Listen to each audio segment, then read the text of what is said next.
On a 4 supports du corps en ce moment. Le premier, c'est le sol qui porte nos pieds. Le deuxième, c'est le banc sur lequel vous êtes assise. Donc laissez bien le bassin s'enfoncer de tout son poids. Le troisième support, c'est la table sur laquelle on met nos coudes. Quatrième support, les mains, dans lesquelles on va déposer tout le poids de la tête. De façon que le nez reste dehors. Écartez vos pouces, mettez-les sur les tempes.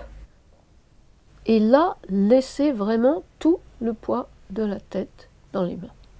Les yeux fermés, toujours les yeux fermés. Restez dans cette position et nous allons maintenant faire le tour d'horizon. Vous allez repartir mentalement vers vos pieds.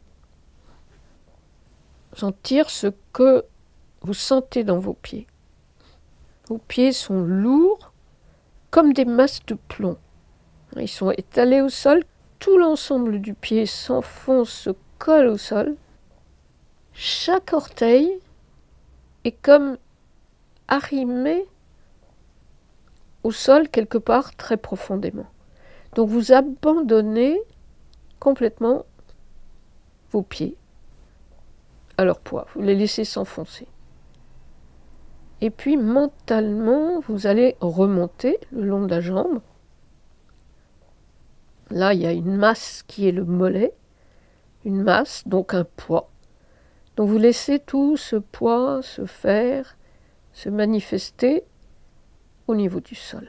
Et puis, vous continuez de monter, passez le genou, et là, vous arrivez à l'os le plus long et le plus lourd de l'organisme, le fémur, qui porte le muscle le plus long et le plus lourd de l'organisme, le quadriceps. Et vous laissez peser tout ça. Et puis vous continuez de monter jusqu'au banc. Votre attention est maintenant sur ce qui pèse sur le banc, c'est-à-dire votre bassin. Votre bassin est fait de plusieurs os, c'est lourd. Laissez peser. Et en plus, le bassin contient tous les organes abdominaux. Et tout ça, c'est lourd. Sous le bassin, vous avez les muscles fessiers qui sont étalés, écrasés sous le poids du bassin et vous les laissez s'étaler. Donc le fait de vous sentir lourdement posé sur tous ces points, sur le sol, sur le banc, veut dire que vos muscles sont complètement relâchés. Et c'est ce qui crée la pesanteur. La pesanteur. Et ce que je recommande, c'est chaque fois que l'on va faire ce palming, de commencer par une bonne demi-douzaine de respirations profondes, de façon à être attentive à ce qui se passe dans le corps. Les mouvements, le lâcher-prise, la bouffée d'oxygène, le bon débarras des déchets au niveau des yeux.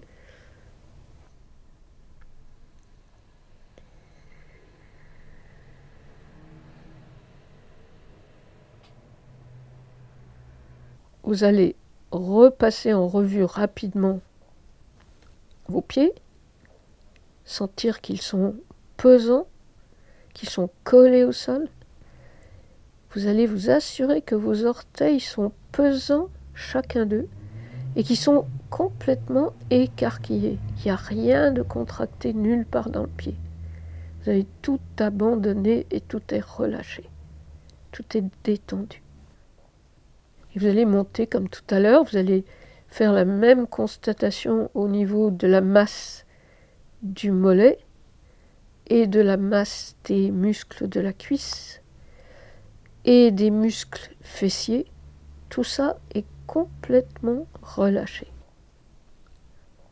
Et puis, maintenant, vous allez observer les mouvements qui se passent au niveau de la paroi abdominale et de la paroi thoracique au rythme du souffle. Sentez-vous en train d'inspirer, d'expirer et observez ce que vous ressentez au niveau de la paroi abdominale et de la paroi thoracique. Soyez attentifs au souffle. Et puis passez votre attention à l'arrière du corps, à la base de la colonne vertébrale, et puis montez votre attention comme si vous montiez le long d'une échelle, le long de la colonne vertébrale. Et rendez-vous compte que la colonne vertébrale est légèrement penchée en avant, en porte-à-faux, et quand vous arrivez tout en haut, eh bien vous trouvez que la tête est maintenue par vos mains, sinon elle tomberait sur la table.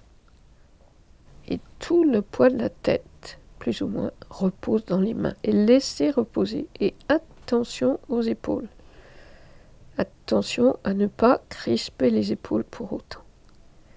Et là, on va observer ce qui se passe dans la relation entre la tête et les mains. Nos mains reçoivent le poids de la tête en plusieurs points.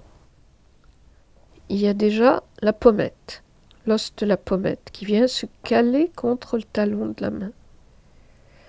Le front, qui se cale contre les doigts. Et dans l'intervalle entre les doigts et le talon de la main est un peu recourbée, creuse. La paume de la main n'est pas en contact avec la paupière fermée. Il y a un tout petit espace entre le creux, la paume de la main, et la paupière. Et ce petit espace se remplit de la chaleur de nos mains. Et cette chaleur va traverser nos paupières fermées. Et puis ensuite, elle va traverser tous les espaces intérieurs de l'œil, un peu comme la lumière, et elle va finir par arriver sur la rétine, un petit peu comme si nous avions directement la rétine dans le creux de nos mains. Les 10 millions de cônes qui constituent la vision centrale, et puis la centaine de millions et plus de bâtonnets qui nous donnent la vision périphérique. Non seulement nous avons ça dans le creux de nos mains, mais nous avons aussi les muscles oculaires. Ces muscles qui sont à l'extérieur de l'œil, à l'intérieur de l'orbite, et qui permettent les mouvements des yeux. Les mouvements involontaires la majeure partie du temps. Donc tous ces muscles peuvent être extrêmement fatigués à force de fixer, de forcer, d'essayer d'y voir, de faire des efforts. Alors ici, il n'y a aucun effort à faire, puisque les yeux sont plongés dans le noir. La lumière ne peut pas pénétrer à travers les paupières fermées et les mains posées devant les yeux, donc il n'y a pas de lumière. Donc ça, c'est vraiment un repos majeur pour l'œil. Un repos que l'on trouve souvent en dormant, mais en dormant, on n'est pas conscient. Alors qu'ici, on reste conscient de ce qui se passe. On est conscient de nos pieds. On peut vérifier de temps à autre que nos orteils sont bien écarquillés et qu'on ne les a pas recroquevillés. On peut rester conscient de ce qui se passe au niveau du bassin, que nos muscles fessiers sont bien étalés et non pas serrés. On peut rester conscient de ce qui se passe dans les épaules, que les épaules ne sont pas crispées, mais qu'on les laisse couler un petit peu comme du miel liquide. Et puis, au niveau du dernier support, nos mains qui portent nos yeux, on peut être conscient de ce qui se passe dans le visage et plus particulièrement au niveau des mâchoires. Souvent, on serre les dents.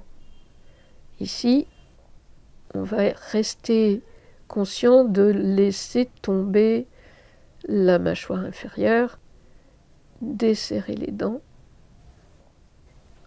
Et du coup, on est partout dans un état de détente.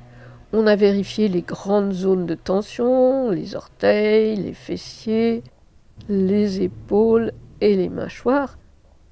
On peut en déduire que c'est la même détente qui se produit au niveau des muscles oculaires.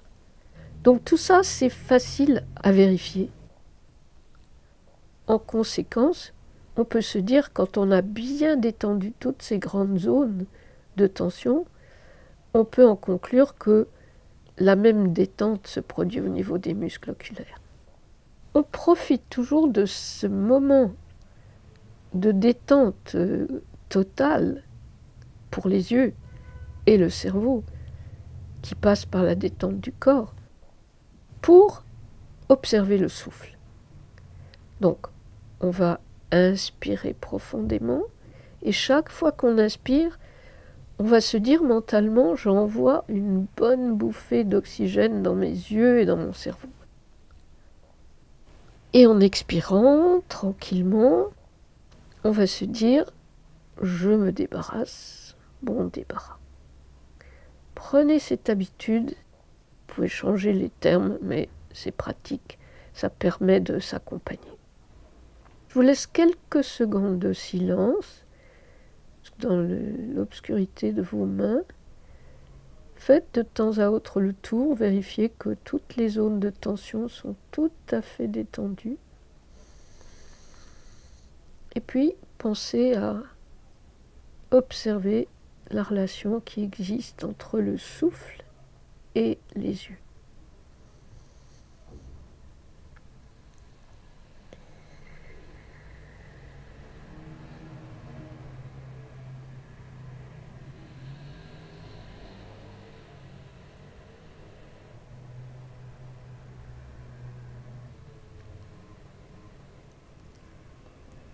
Vous allez maintenant garder vos yeux fermés et porter vos deux bras vers le plafond, comme si vous vouliez attraper le plafond et tirer, tirer, tirer, tirer sur les bras. Et baillez, baillez, baillez de tout votre corps. Allez-y, baillez, baillez, baillez, baillez, baillez, baillez, baillez, tirez, tirez, tirez.